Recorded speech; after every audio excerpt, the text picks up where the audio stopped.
when you ask people who would like to go sailing but aren't, newbies, people who would like to enter this sport, only 1 in 20 will tell you that cost is an issue. Can you imagine that? We've been talking about how expensive it is so long, it hasn't actually come true that people have recognized that it's expensive. It really isn't actually that expensive. But I will throw out a couple of ways that it is expensive, that we've created some problems. The first is that dockage is 8 times as expensive as it was 20 years ago, clearly. And we all know that it's difficult to get some space near the lake. Part of this boom has been to build near water, right?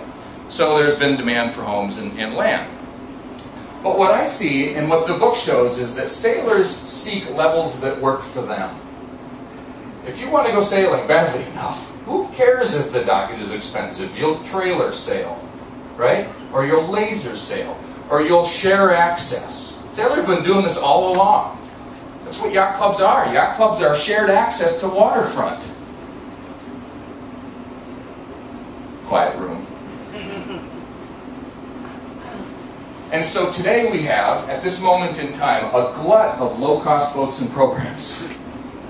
I'm going to give you some data on that in just a minute. But one point that I think is a very important one is that it's true that a boat that sells once will sell 7 more times usefully, each time coming down in price and opening access to somebody else. Right? Make sense? You probably are aware of that. Is sailing not kid-friendly? People swear on sailboats. My kids know some words they probably shouldn't repeat. The fact is, sailing is very kid-friendly. We have 350,000 kids in more sailing programs than ever in U.S. history. Think about that. More kids in programs than ever in our history. Ever. And there are 3.5 such programs in every major metropolitan area in North America. There's 1 such program in minor metropolitan areas. We have more programs now, and more kids in programs than ever. So that leads me to start worrying about or wondering about whether it's relevant or not. And I'm going to share with you why I'm concerned about that. But let's talk about whether it's relevant or not. And let's put it on a spectrum of skill, for example.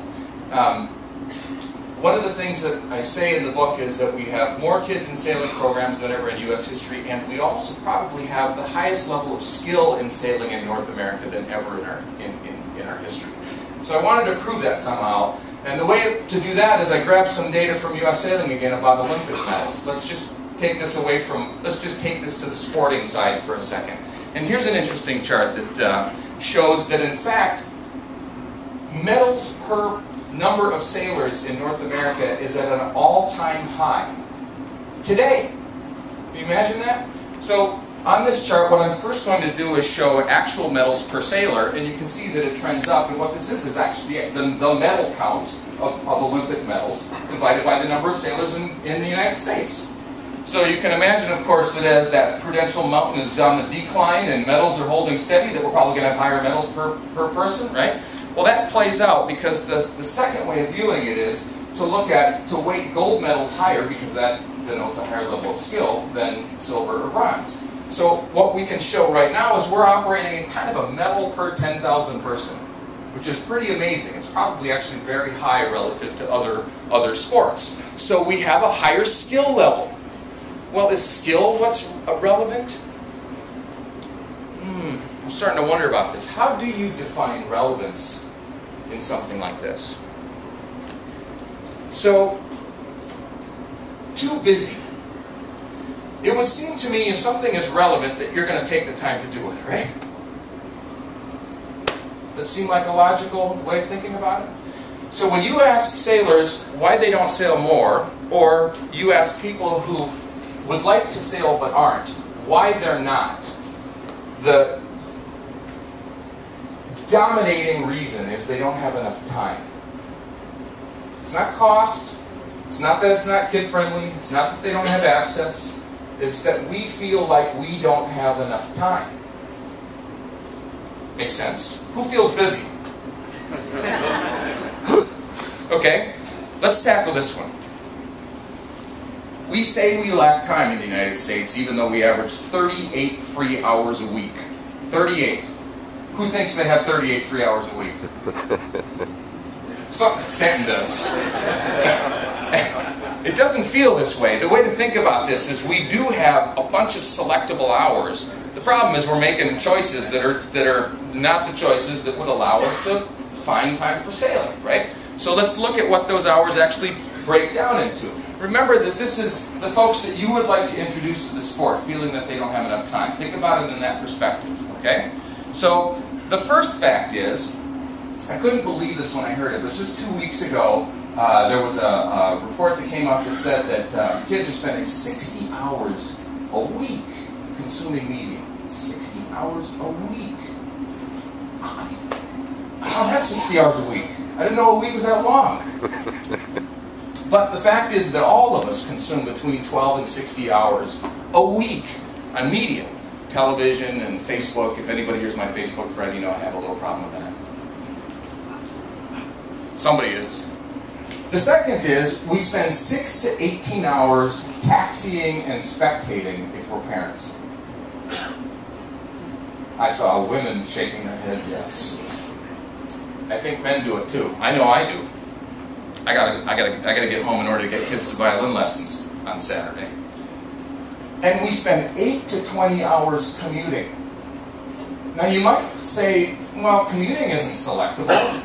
Well, sure it is. So what we're going to try to do is dispel these with some plausible options. But before we do it, let's talk about what optional time is and what non-optional time is. Optional time is stuff you can choose. You have control over, right? Time where you don't have the choice includes the time to work, the time for personal care, the time to sleep and eat, and the time to gather the food for eating. So that's where the 38 hours frees up from. Now let's talk about some plausible options, but before we do it, you got to do some quick math. If you think about all those things that consume our 38 free hours, what we're left with is 2 hours to somewhere like -60 for hobbies. Wonder why people aren't sailing anymore?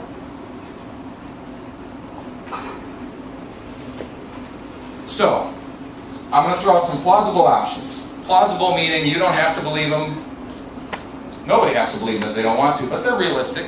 And the options are to the 3 scenarios that consume our time, right? Which we said were what? Media, spectating, and commuting. So the first plausible option is unsubscribe from cable. So if you did unsubscribe from cable, do you think you could afford a yacht club membership? Or a sailing club membership? What if you unsubscribe from the data plan? Might even be able to afford a boat. If you could get financing, that's a different issue. The second plausible option. Remember the time consumer is taxiing or spectating. How about commingling? How about learning together instead of learning separately?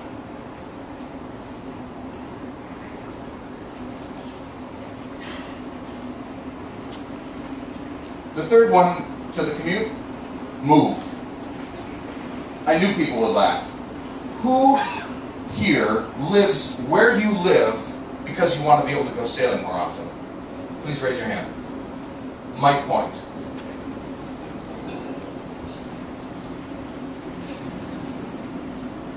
The bottom line is time recovery, if time is the problem, is a choice. Anybody want to argue that? I don't have time for debate.